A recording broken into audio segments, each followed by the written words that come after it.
Sudah, makhraj yang pertama huruf qaf. Makhraj yang kedua yaitu huruf kaf. Iya, huruf kaf. Ya, coba jangan sampai huruf ini berdekatan tempat keluarnya, tapi berbeda tempat keluarnya. Iya, berdekatan tapi tidak satu tempat keluar. Kalau qaf tadi dia agak dalam, kalau kaf coba kita lihat gambarnya dia agak depan sedikit. Tadi qaf di sini, sekarang kaf di sini. Jadi kalau ditanya kaf itu makhrajnya di mana? Jawabannya pangkal lidah bertemu langit-langit belakang di depan makhraj huruf qaf. Iya, jadi pangkal lidah bertemu langit-langit atas atau langit-langit paling belakang ini, iya, di depan makhraj huruf qaf. Iya, jadi kalau qaf paling belakang, kaf di depan sedikit. Iya. Sifatnya kalau kaf itu beda dengan qaf. Kalau qaf tadi sukun keluar sifat yang namanya qalqalah. Tapi kalau kaf sukun, ya tidak keluar lagi sifat qalqalah. Tapi yang keluar beda sifatnya yaitu namanya sifat hams. Ya. Contoh ini ya. Ini. Ya, jadi kita baca kakang kaki kak naminal mukni mukakang kaki ka. Jadi ka, seakan-akan ada aliran nafas. Itu namanya hamas. Nafas kita mengalir. Ka, ki, ku, bak. Itu. Ditahan dulu. Bak. Iya. Tapi jangan dipantul. Bak. Itu pantul kalau seperti itu. Kalau namanya mengalir. Bak.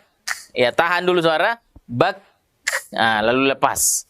Cara membaca huruf kaf ketika sukun. Ya, contohnya seperti ini. Ya, saya ulangi lagi.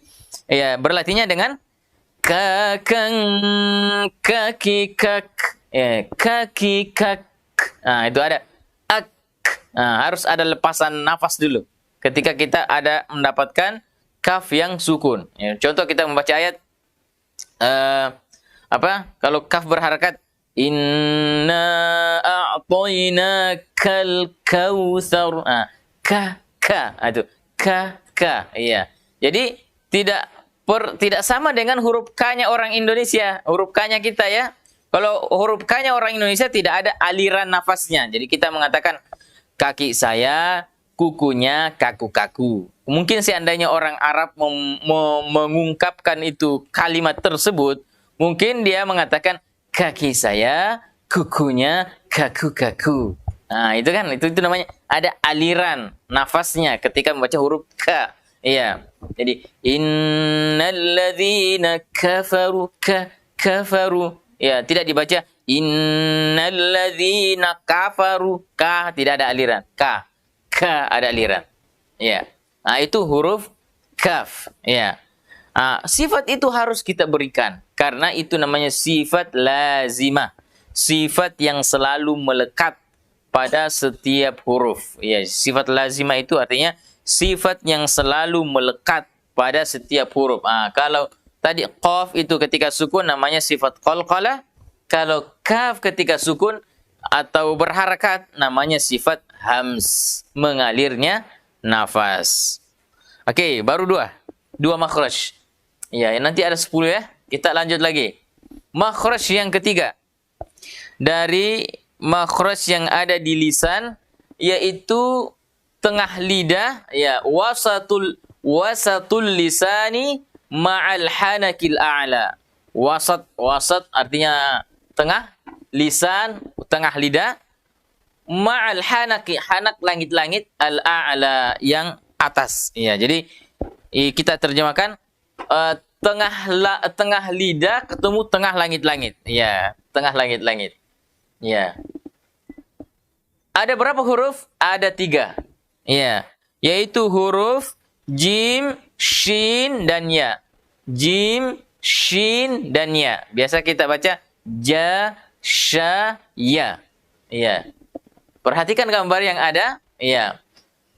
Ketika kita melafalkan huruf jim, ya, maka perhatikan gambarnya, tengah lidah kita merapat ke tengah langit-langit atas.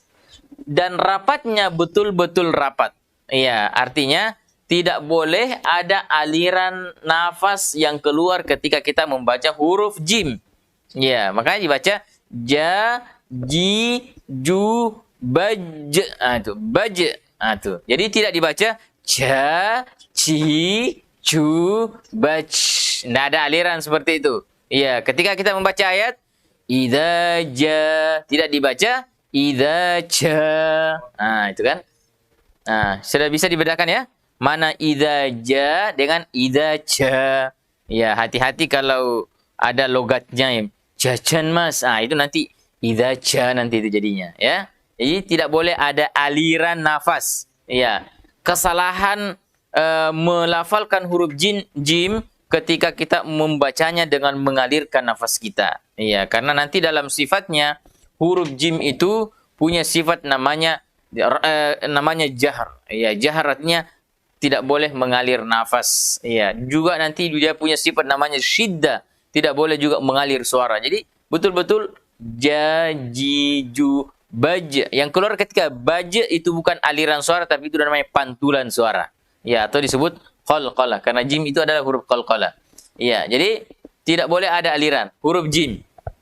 Ya, makhrajnya tengah lidah ketemu tengah langit-langit atas. Ya, tengah lidah bertemu tengah langit-langit atas. Ya, jadi hati-hati membacanya seperti huruf C. Kalau kita Indonesia ya, huruf C, ya kan? Idza ca, idza ci, ya C ya, seperti C, ada aliran. C tidak sama dengan jim kalau orang Arab. Ya, orang Arab tidak mengalir, istilahnya para ustaz dia kering. Ya, dia kering, istilahnya tidak ada aliran gitu ya. Jadi tidak boleh ada aliran nafas yang keluar. Iya, dan aliran suara. Yang kedua huruf shin. Ini sama makhrajnya, sama-sama tempat keluarnya. Huruf shin sama tengah lidah bertemu juga dengan langit-langit tengah. Iya. Jadi sama makhrajnya dengan jim. Ya, namun ketika huruf shin yang kita lafalkan, perhatikan gambarnya sudah ada sedikit celah antara lidah dengan langit-langit. Jadi akan mengalir suara dari dalam. Ya, kita baca sha, shi, shu, bash. Rasakan ketika kita sukun, suara kita terhambur di dalam. Ya, karena sifatnya nanti ada yang namanya tafashi, khusus untuk huruf shin. Tafashi itu artinya terhamburnya udara di dalam mulut. Ya, jadi sha, shi, shu, bash. Kesalahan yang terjadi ketika kita membaca huruf shin adalah biasanya mulut kita monyong. Jadi sha, shi, shu. Jadi ashhadu. Padahal harusnya seperti ketika orang tersenyum. Sha, shi. Ya, ketika lihat dhamma ya, semua huruf ketika dhamma harus dimonyongkan bibir. Shu, shi, ya. Sha, shi, shu. Bash. Kembali kalau dia sukun bash, tidak boleh bash. Kita mengucapkan ashhadu, ashhadu. Jangan munyungkan ashhadu, tapi ashhadu. Ya, rasakan tengah lidahnya merapat ke langit-langit, bibirnya tertarik seperti orang tersenyum. Ya. Ya, jangan tapi ya. Itu huruf shin. Cara melafalkan huruf shin. Selanjutnya huruf ya. Ini ya sangat mudah. Ya, seperti huruf Y kalau dalam bahasa kita ya. Ya, yi, yu, bai. Itu tidak perlu kita banyak berlatih karena dalam bahasa Indonesia juga ada. Ya, ya, yi, yu, bai. Ini berbeda dengan huruf ya yang keluar di al-jauf. Ya, yang huruf mat ya. Huruf mat kan ada 3, alif, waw, dan alif, ya, dan waw. Alif dan ya dan waw berbeda dengan ya di sini. Kalau ya yang keluar di al-jauf itu adalah ya sukun yang didahului oleh harakat kasrah. Adapun di sini bukan. Dia boleh berharakat fathah, kasrah, dhamma, dan dia juga boleh sukun. Iya, jadi ya yang bukan ya mat. Ya, istilahnya begitu, ya yang bukan ya mat. Oke, alhamdulillah sudah selesai makhraj yang ketiga. Kita lanjut lagi. Ya. Ini tidak perlu kita latihan mungkin ya. Ya. Kita baca saja, ada latihannya. Kita umpama baca jim ya. Ya. Jajan jaji jajana minal mujani mujajan. jajija. Oke, kemudian kalau huruf shin, ya. Shashan shashi shashna minal mushni mushashan shashisha. Ya, kemudian ya. Ya yayna minal muini muyayain yayya. Ya, insyaallah nanti ya silakan berlatih ya pada latihan huruf-huruf ini. Ya.